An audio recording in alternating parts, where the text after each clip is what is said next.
Alors bon, déjà, il y a plusieurs choses dans ce que tu as dit qui est un petit peu faux quand même. La notion d'état d'hypnose n'existe pas.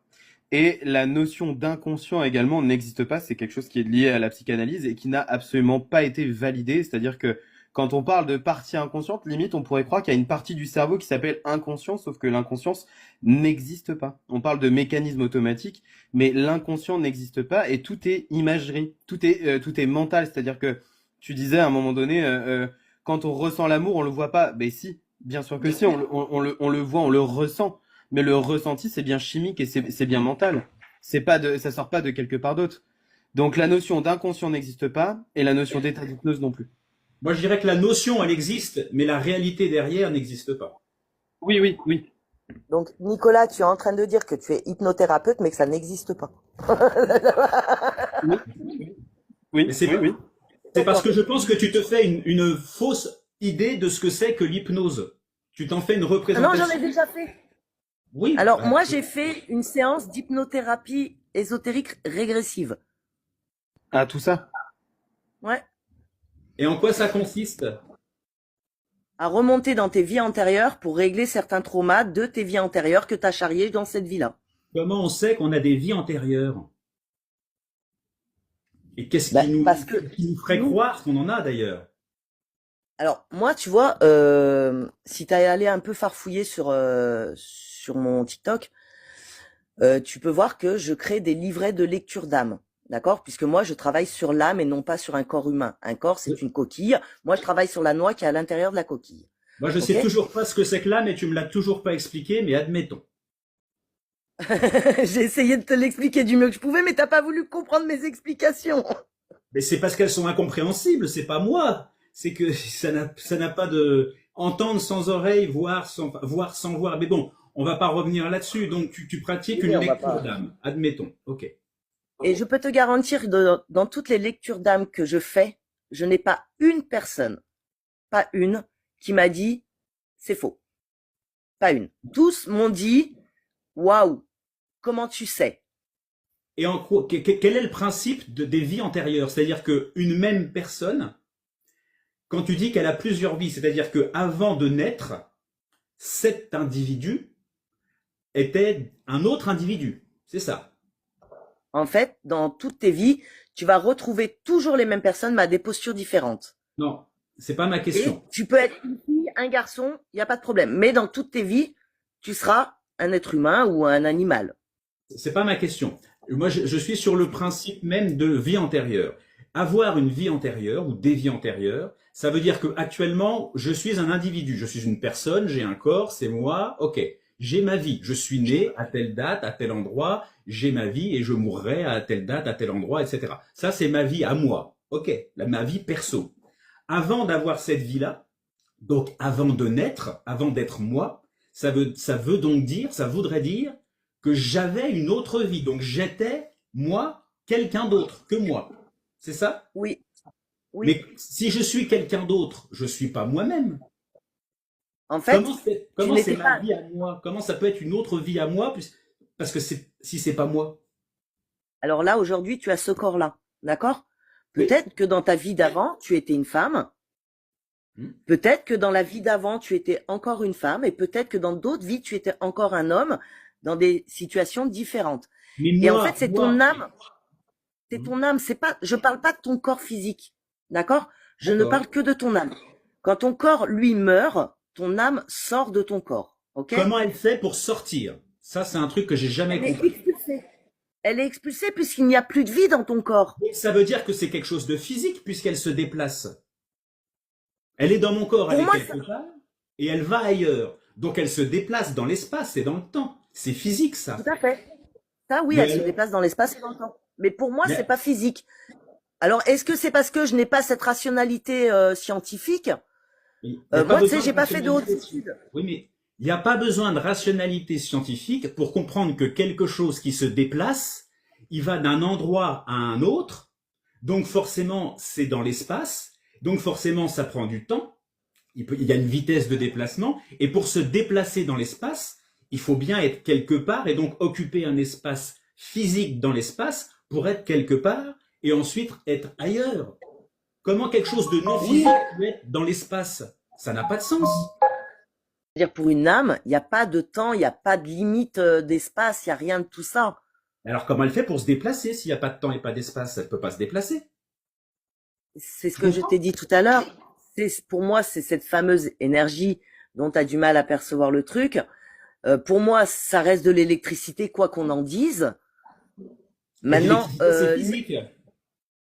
bah ouais, mais dans le même temps, enfin, pour avoir vécu ce que j'ai vécu, Oui. c'est physique, mais si mon âme te touchait, tu prendrais pas une châtaigne. Tu vois ce que je veux te dire? Mais comment l'âme, elle peut toucher si elle n'est pas physique? Faut Mais bien qu'il y parce ait un qu'elle vient, elle t'effleure, et tu as des sens, tu ressens un souffle, tu ressens une chaleur, tu ressens comment on appelle ça, mince, des frissons, tu ressens plein de choses qui te traversent. Tout ça, c'est de la matière. C'est matériel, c'est corporel, c'est physique. Tout ce que tu viens de me dire. De la chaleur, un souffle, tout ça, c'est physique. Un souffle, c'est un souffle d'air. On sent l'air. C'est physique. C'est les Oui. molécules d'air qui bougent. Mais ça, c'est quand l'âme, elle tourne autour de toi que tu perçois ça. C'est ton corps physique qui perçoit ces sensations. Mais l'âme, comment elle peut tourner autour de moi? Donc ça veut dire qu'elle est quelque part, puisqu'elle tourne autour de C'est moi. Elle est volatile. un coup là, un coup là, un coup là. Et comment elle peut être là si elle n'a pas d'existence physique? Comment toi, dans ta tête, tu te représentes le mouvement de quelque chose qui n'a aucune existence physique? C'est juste, on va dire presque par définition, impossible. Ben parce que moi, j'ai la chance de le voir avec mes yeux. Donc tu vois quelque chose de physique, puisque tu le vois. Je vois un halo lumineux qui Donc c'est tournoie, qui effleure, qui, voilà. Mais Ben, moi, je qu'est-ce le que c'est vois. de la lumière? Qu'est-ce que c'est de la lumière? Un halo Ben, lumineux. j'aurais tendance à dire de l'électricité. Non, la lumière, c'est des photons.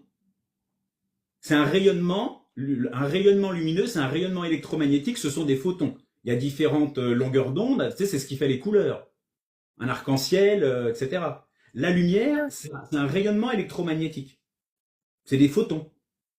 Donc, Oui. si tu vois un halo lumineux, c'est que là, il y a un rayonnement électromagnétique, il y a une source de lumière.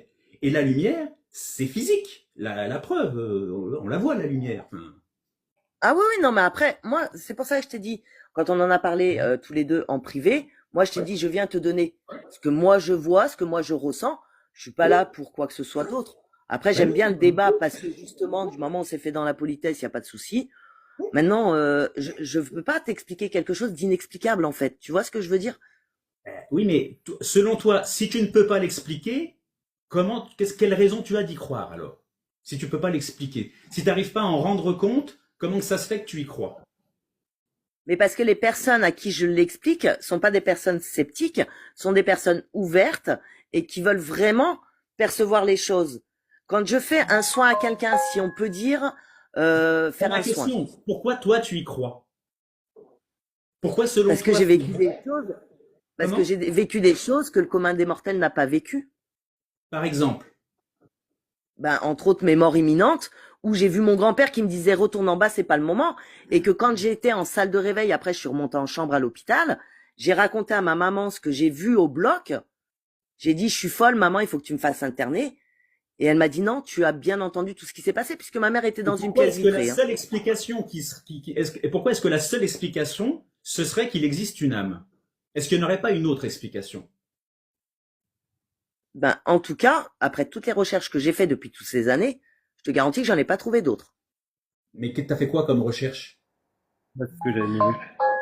Ah ben, j'ai fait quand même beaucoup de recherches sur ben, le fait de ce que j'avais vécu. Donc, c'est comme ça qu'on en est venu, parce que je n'avais que 15 ans.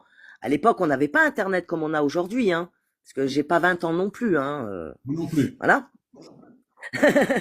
Et du coup, j'ai recherché d'où ça pouvait venir, et c'est là que je suis tombée sur plein d'exemples de personnes qui ont vécu les mêmes choses que moi et qui s'appellent les EMI. Oui, Bon, ça d'accord. ok, EMI, bon ben on va chercher ce que c'est. Et en fait, ils parlent de corps astral qui sort du corps humain. Mais c'est pas parce qu'ils en parlent que c'est vrai. Il y Ça, a c'est pas de la plein recherche. de gens qui parlent de plein de trucs. C'est pas pour ça que c'est vrai. Alors, au niveau Pourquoi tu y crois? scientifique, ça a quand même été prouvé que les EMI étaient réels et que le corps astral sortait réellement du corps physique. Non, mais non. Ah, J'ai si, des, si. Ouais.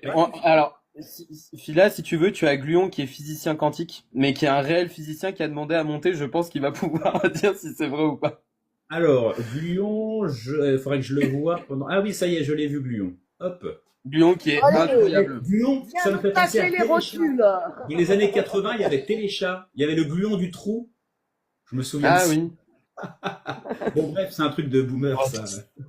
Bonjour à tous. Âme créative, pardon, Bonjour. on t'écoute toujours, hein. Donc, Gluon, qu'est-ce que tu voudrais intervenir sur cette histoire de... Est-ce qu'on a prouvé scientifiquement que le corps astral sortait du corps physique? Non, non. Alors, c'est pas du tout ce qui se passe, et du coup, c'est très intéressant ce que disait la dame juste avant, parce qu'elle parlait de recherche. Et du coup, en fait, elle parle de recherche, et tout de suite, on tombe dans des choses un peu ésotériques, un peu religieuses, en tout cas avec une idéologie forte du New Age. Aujourd'hui, en fait, la science, c'est pas comme ça qu'elle va aborder le sujet de l'EMI. L'EMI, effectivement, on a une quantité non négligeable de patients qui, effectivement, lorsqu'ils subissent des arrêts cardiaques ou des morts cérébrales et qu'on arrive à les ramener, grâce à la science, à la vie, eh bien, ils racontent des événements. Pendant très longtemps, les neurochercheurs qui travaillaient sur ces sujets-là optaient pour une question qui était d'ordre, on va dire, culturel et social. C'est-à-dire que depuis très longtemps, ça remonte quasiment à l'époque de la création de la chrétienté, en tout cas pour l'Occident, il y avait cette définition de lumière blanche, le paradis, etc. Et du coup, on a une construction mentale de si on meurt, qu'est-ce qui devrait se passer, qui est quelque chose de sociétal. Et en fait, on a découvert il y a très peu de temps, grâce à de nouvelles technologies, qu'en fait, ce qui se passe, c'est que votre cerveau, quand vous êtes en train de mourir ou que vous allez mourir, il ne s'arrête pas d'un coup. C'est pas comme quand vous éteignez un ordinateur, et même quand vous éteignez un ordinateur d'ailleurs, il éteint par fonction. C'est un Et la processus. première des fonctions, exactement, la première des fonctions qui s'éteint, c'est la vision. Et la vision, elle s'éteint exactement avec la même méthode que lorsque vous faites, par exemple, des malaises. C'est-à-dire que le champ de vision se restreint. De plus, quand vous mourrez, ce qui se passe, c'est qu'étant donné qu'il y a énormément d'informations qui sont traitées par votre cerveau, parce qu'il était en fait chaque partie, il va réduire le champ de vision, mais pour faciliter entre guillemets, pour faciliter son arrêt de fonctionnement, il va couper l'analyse de la lumière qu'il reçoit. Donc du coup, en fait, ce que vous voyez vous, ce ne sont, comme tu l'expliquais, que des photons qui arrivent de différentes ondes et qui vont vous dire, bah ce mur est blanc, ce mur est bleu, ma peau elle est un peu rosâtre, etc. Et lui, du coup, il arrête de traiter ces données-là qui sont trop complexes et il traite l'information du flux de lumière comme un seul flux de lumière, qui est du coup une lumière extrêmement blanche parce elle est constituée de l'ensemble des longueurs d'onde. D'où cette lumière blanche. Et en fait, ce qu'on se constate, c'est que l'arrêt non simultané de l'ensemble du fonctionnement du cerveau, et enfin des parties du cerveau, parce qu'il y a pas de côté gauche, côté droit, etc. Ça, c'est des foutaises New Age. Mêlé avec cette construction idéologique, si vous allez parler à des clans qui vivent dans la forêt reculée de Papouasie-Nouvelle-Guinée et que vous leur demandez ce qu'ils verront après la mort ou s'ils ont déjà vécu des choses comme ça, leur, leur constitution et leurs histoires qu'ils vous raconteront sont différentes des vôtres. Donc c'est vraiment qu'une question, ensuite, quand vous vous réveillez, de ce que vous avez vécu. Pour information, l'auditif s'éteint après le visuel. Donc du coup, peut-être vous avez aussi des résidus, pour ceux qui se réveillent sans séquelles, bien entendu, de ces événements, des résidus auditifs et non pas visuels. Voilà. Merci pour ces explications un tantinet techniques, mais qu'en tout cas qui sont claires quand même, Monsieur Le Gouillon. Âme créative, moi je voulais revenir sur le fait justement de cette histoire de ennemi. Est-ce que si on t'expliquait que ce que tu as vécu, ressenti, vu, etc., il y avait en fait une sorte d'explication, on va dire ça comme ça, euh, physique, médicale, on va dire, scientifique si on veut, en tout cas physique, voilà, et qui n'a rien à voir avec l'âme, etc. Est-ce que qu'est-ce que tu en ferais de cette information-là? Ou en tout cas, si on te parlait de ça, qu'est-ce que tu en ferais?